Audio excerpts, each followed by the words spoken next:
So the topic is atheist overreach.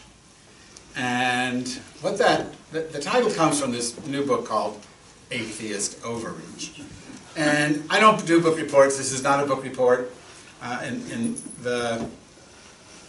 been giving talks like this since 1981, and never have I done a book report. I don't intend to start now. But in my podcast, Conversations on the Edge, I had a dialogue with the author of the book, Christian Smith. So you can probably tell by his name that he isn't a Buddhist, a Hindu, or a Jew, or a Muslim.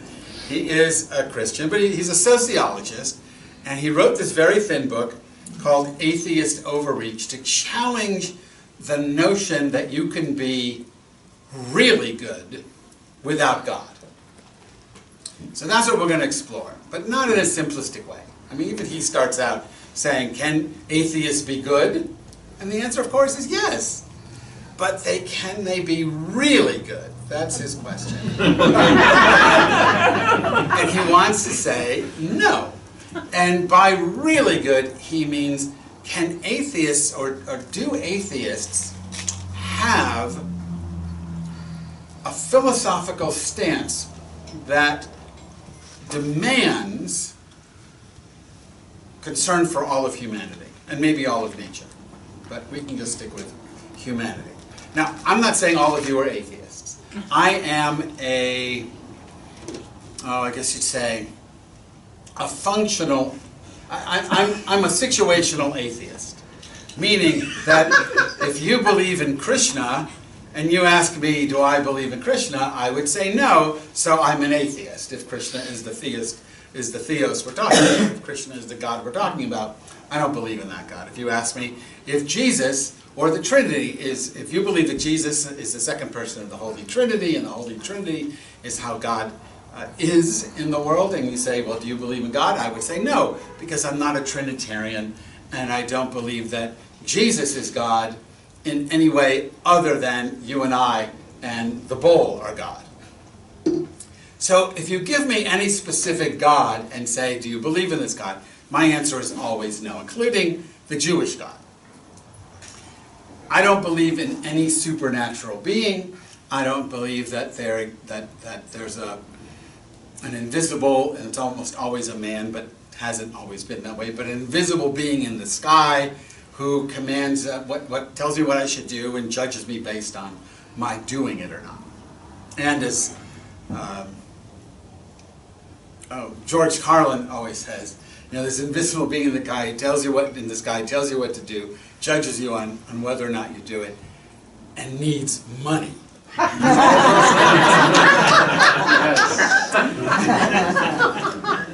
I don't know if anyone saw this, but I'm obsessed with Paula White.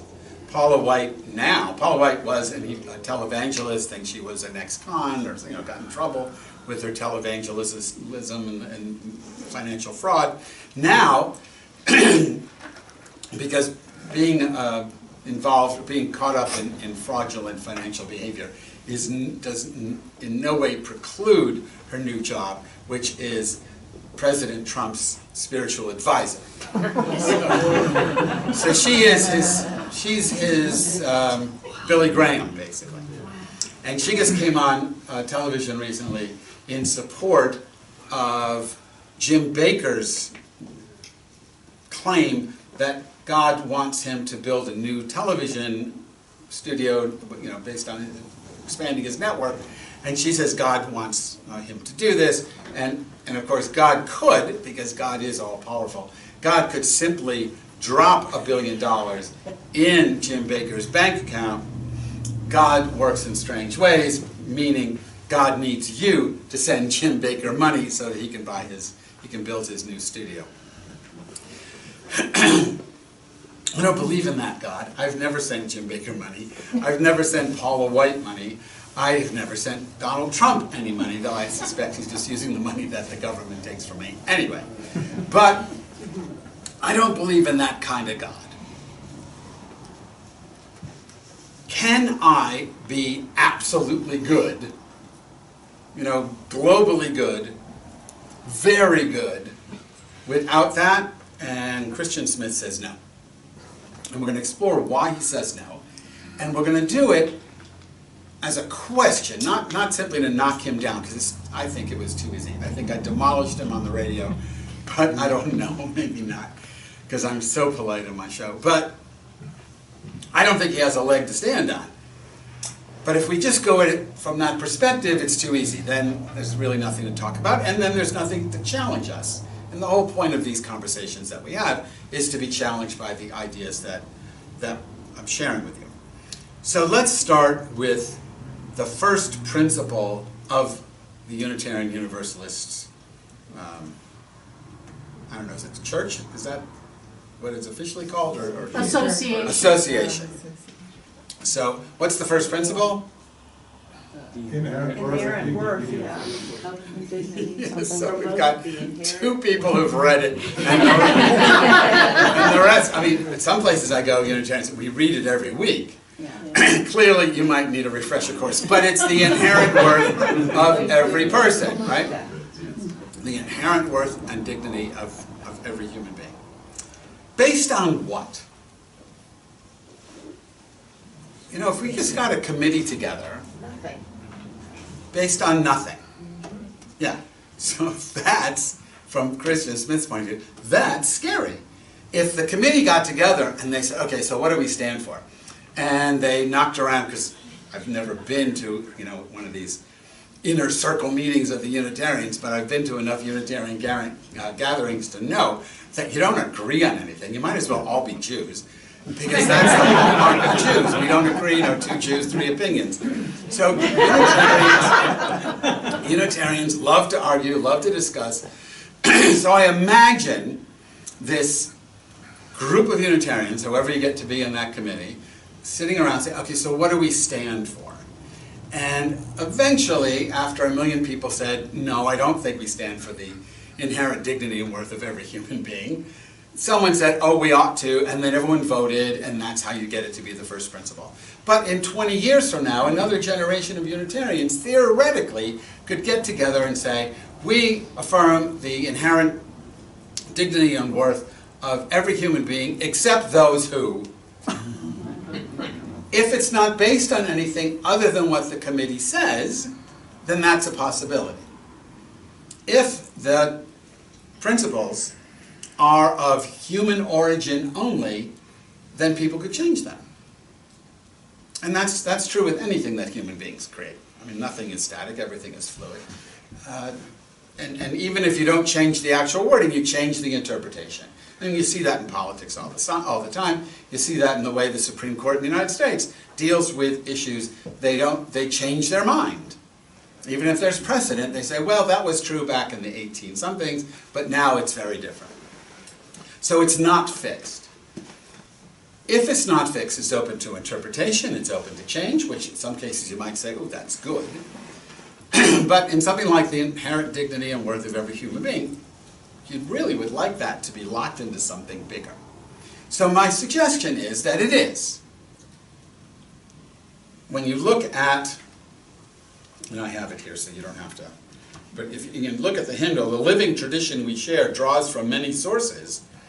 It's almost saying, we the member, this is the beginning of it, we the member congregations of the Unitarian Universalist Association covenant to affirm and promote the inherent worth and dignity of every person.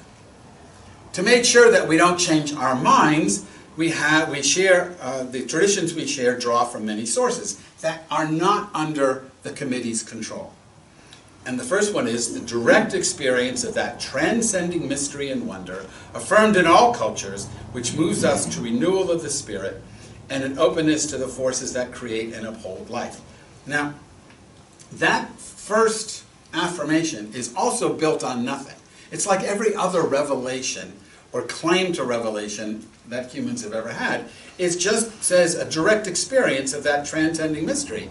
Maybe some of you have had it. Probably most of you haven't. And even if you have had it to some degree, does that experience directly cause you to believe in, affirm, live according to this notion of the inherent worth and dignity of every person? Most people don't have this kind of mystical experience. So we're relying on other traditions that claim to have had it.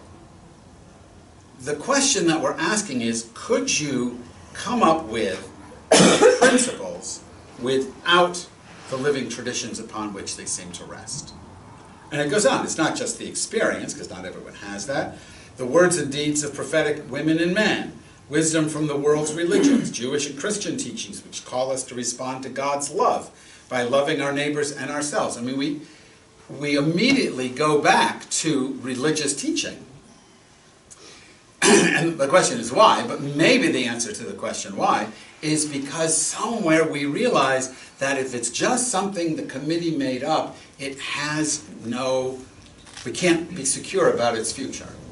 We have to anchor it in something else. Now the things we anchor it in are also no guarantee of the future. Just because a religion says, just because Jewish and Christian teachings say, call us to respond to God's love by loving our neighbor as ourselves, who's our neighbor? I mean, that was Jesus' big question. Right? Because a neighbor in Jesus' time was your fellow Jew. Jesus challenges that. I was just, on my radio show, I had, oh goodness, the guy who did Sojourners magazine, Wallace, Jim Wallace. And he was on, and he was talking about, not in the context of Unitarianism, but he was talking about this notion of who's your neighbor, and how Jesus revolutionized the idea of neighbor. But less than 2,000 years later, we've gone back the other way. Your neighbor is the person who's like you in color, in creed, in sexual orientation, in language. Your neighbor is one who is a mirror of yourself in parts of 21st century America, which is not what Jesus called for. Right? Jesus calls for the, well, not even just Jesus, Paul. If you go to the original Paul, the radical Paul, there are three Pauls in the Bible. There's the radical Paul, who's the original Paul, who didn't write all those letters, just wrote the best parts if you're a liberal. But we can document that's really true. Then there's something called the faux Paul, which is different than RuPaul. Don't get that. The faux Paul who said, oh, he's so radical, let's massage him back into the center. And then there's what's called the anti-Paul, who says, oh, I can't live by any of that. I'm going to write the exact opposite and just do it in Paul's name.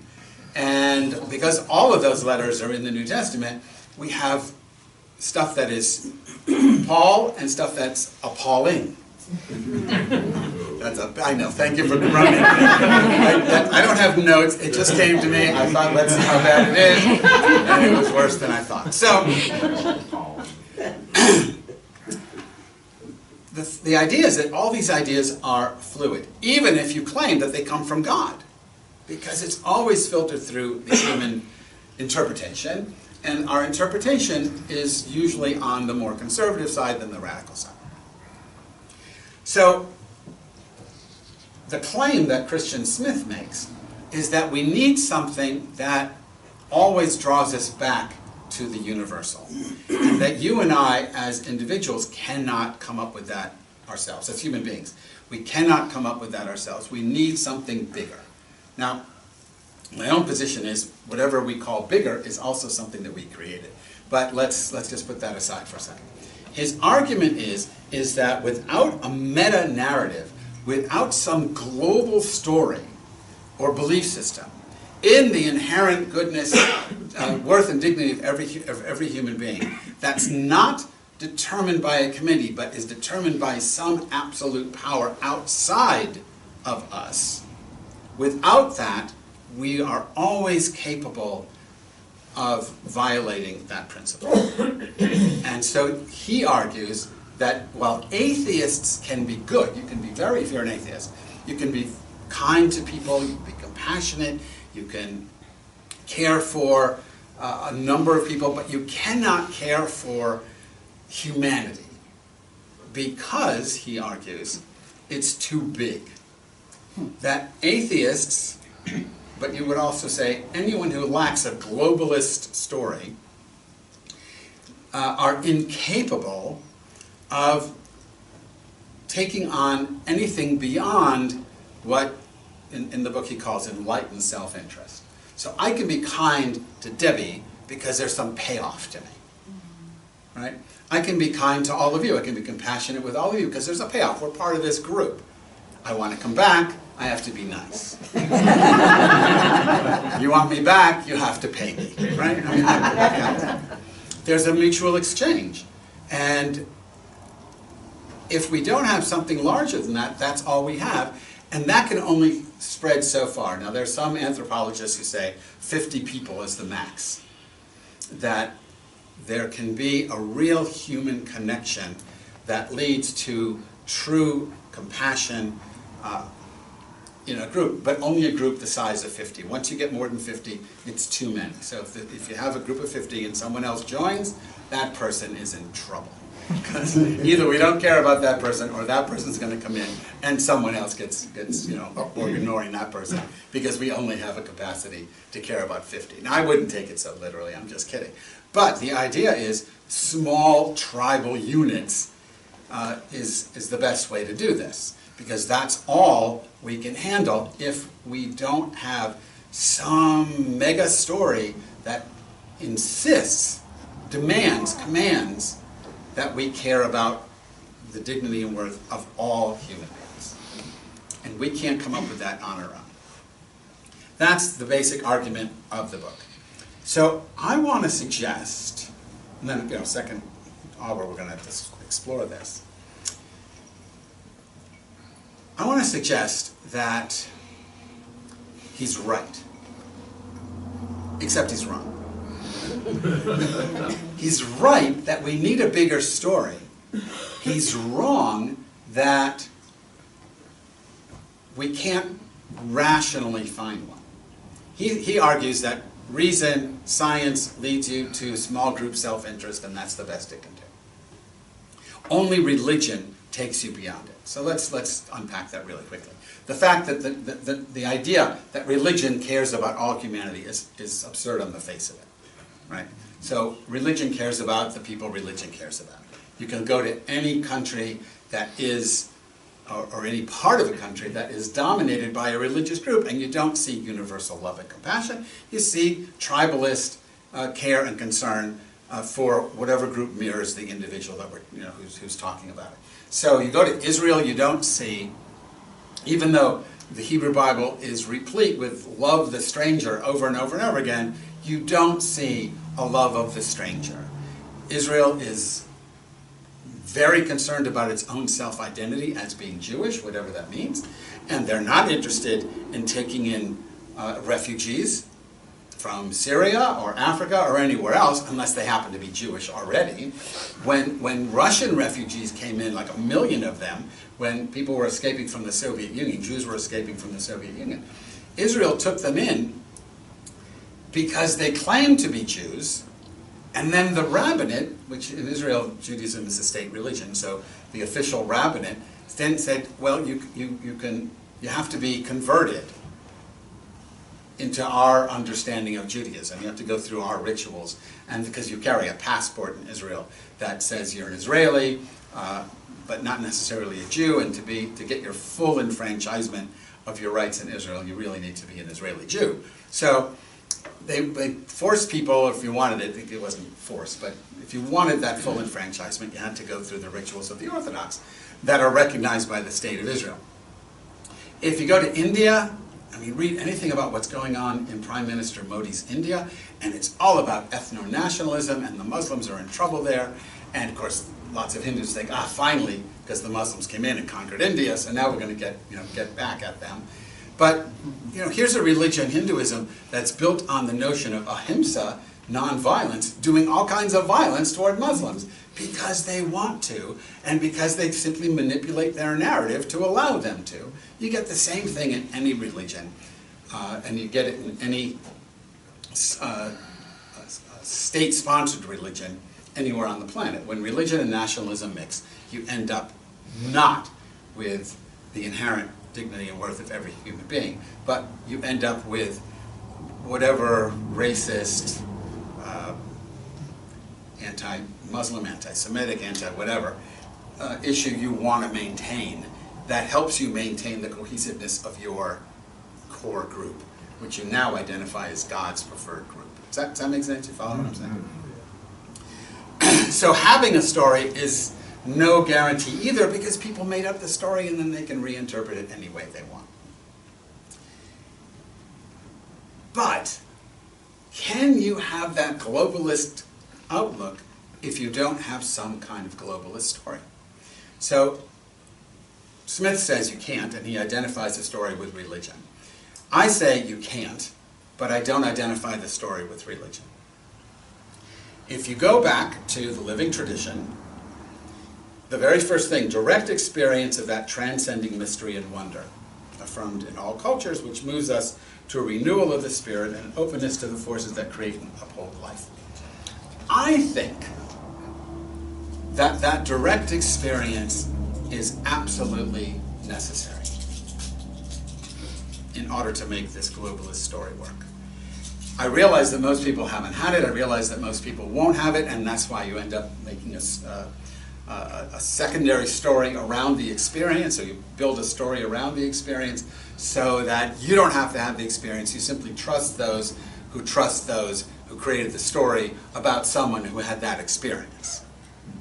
But I don't think that works, because that's easily manipulated. But if you've had the experience,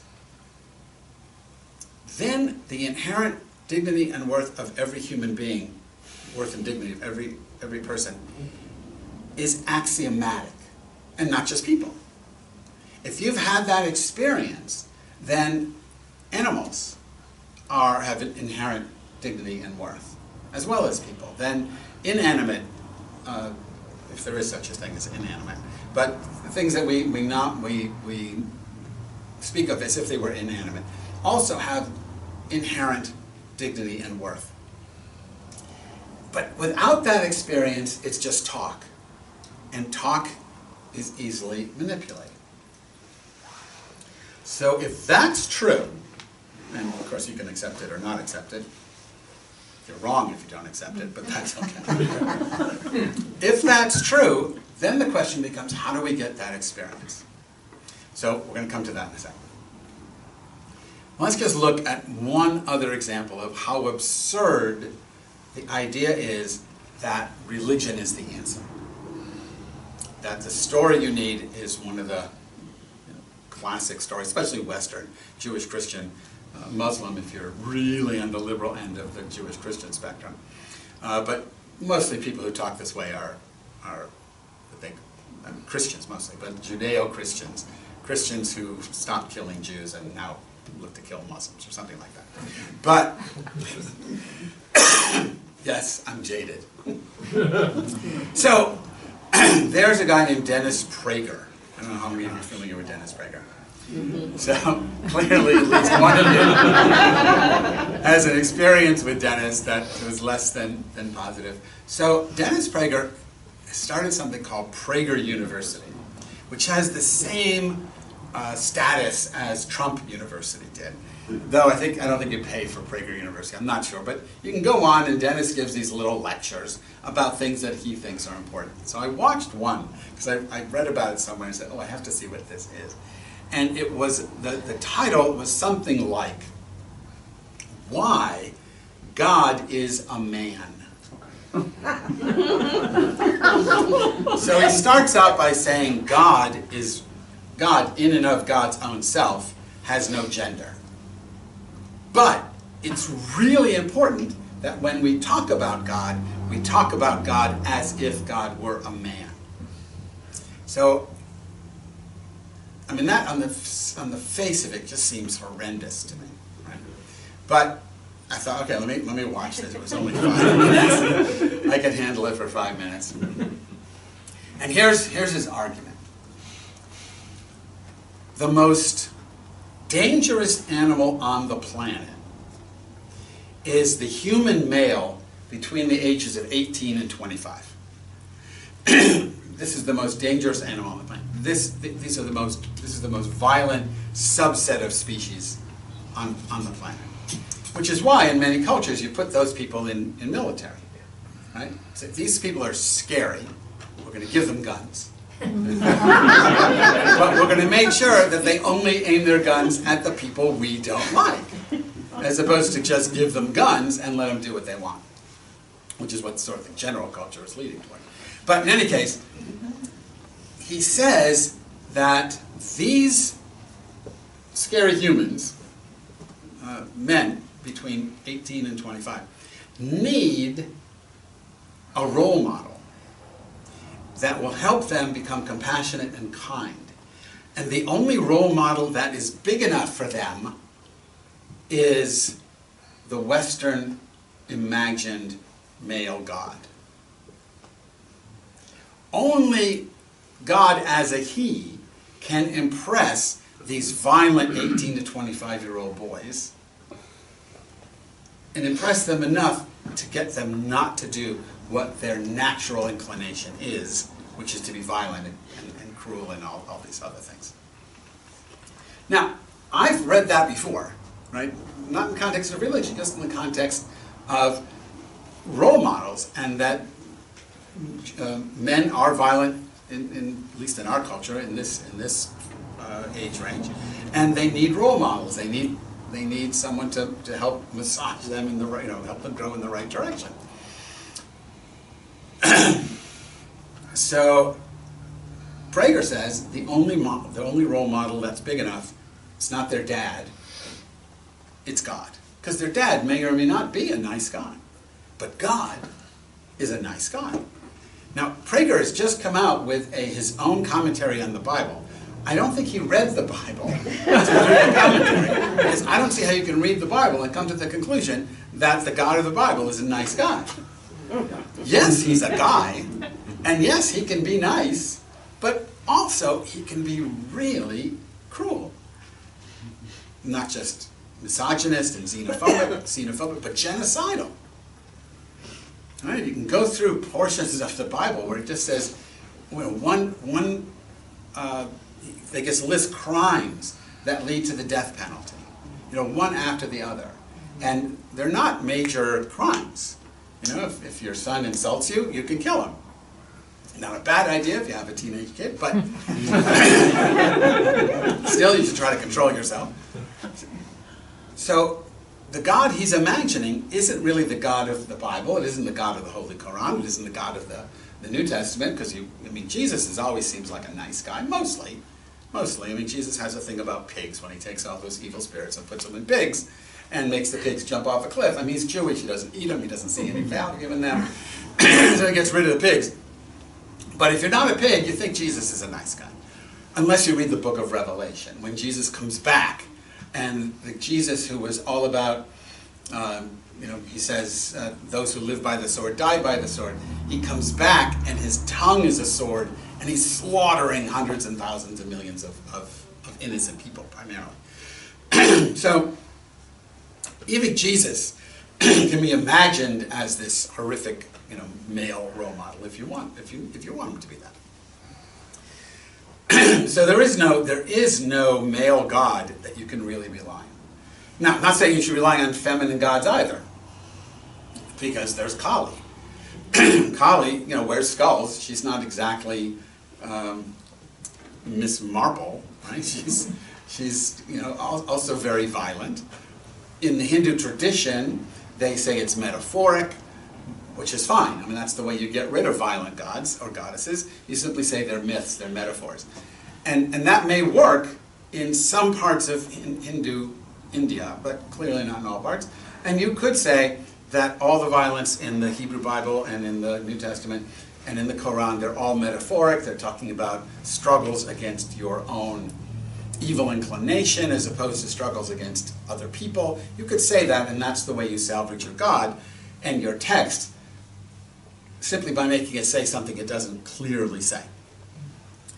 But if you're going to do that, then we're back to the human model again, that God is what we say God is. Prager wants God to be the male role model because we've got this dangerous male species that has to be whipped into shape by the male God.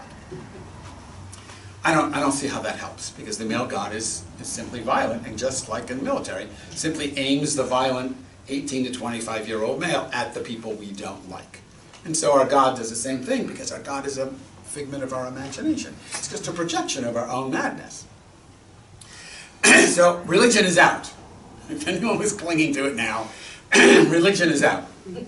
What's in, the only thing, now hopefully during talkback you'll have some other things, but the only thing that works for me is, in the living tradition part, the direct experience of that transcending mystery.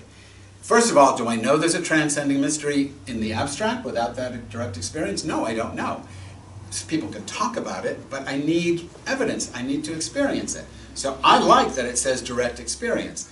Through meditation, through prayer of different kinds, through chanting, there are different ways to experience this, to have a direct experience of this mystery. And what the mystery reveals is that you and I and everything else in the universe are a manifesting of a singular reality. We're all part of one body, in a sense.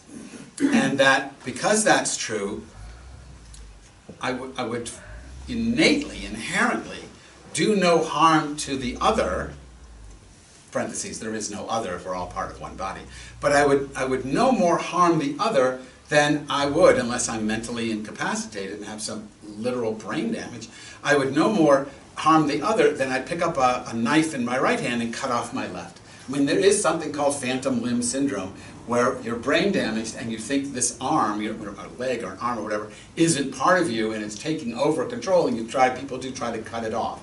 That's a disease. Everyone knows it's a disease. But short of that, the direct experience of this all-encompassing mystery is, in my mind, the only place to anchor the inherent dignity and worth of every human being. We need a meta-story. The story has to be rooted in experience. It can't be the experience of the ancients, because now it's just a story coming to me second, third, fourth, 15th. It has to be my experience.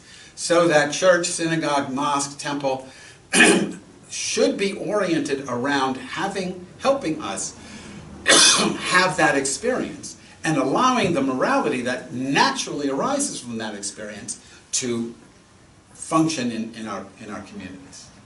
You follow that? Mm-hmm. Without that, I think we're really in trouble. Most churches, synagogues, mosques, etc., aren't designed to do that. That's not what they're about. They're about believing X, whatever X happens to be, belonging to the group and being cohesive within that community, and behaving a certain way, whatever the community says, however the community says we ought to behave. Believing, belonging, and behaving. It's not about experiencing anything. And until it goes back to experiencing, I think Smith is right, that an ethic that isn't rooted in some kind of experience, like we say in the principles here, an ethic that isn't rooted in that kind of direct experience is an ethic open to, if not easily manipulated by outside forces that just interpret it in whatever way they want to interpret it and sell it to us and we buy it. So, atheist overreach is trusting that we can reason ourselves to happiness, or reason ourselves to kindness. Religious overreach is that you can believe yourself to kindness. And I think the UU position, though I don't have any idea to what extent it's actually acted on, that direct experience is the #1 source of our ethics, is the only true way of doing this. So the talkback discussion, and I know it always ends up you go wherever you want to go, and I just wait to go. But, so I know you can take it anywhere you want, but I'd like us to talk about, at least part of the time, what role does this notion of direct experience play in the UU Association? And, well, I should do it the other way around. First, what do you think about the general idea of the necessity for direct experience? 2, what do you think about the way it's articulated, it's put right at the heart of what it is to be a Unitarian? And 3, to what extent does Unitarian Universalist Association actually promote the direct experience? So I'm going to stop with that. Thank you very much for letting me lay this all out and see what we come up with later.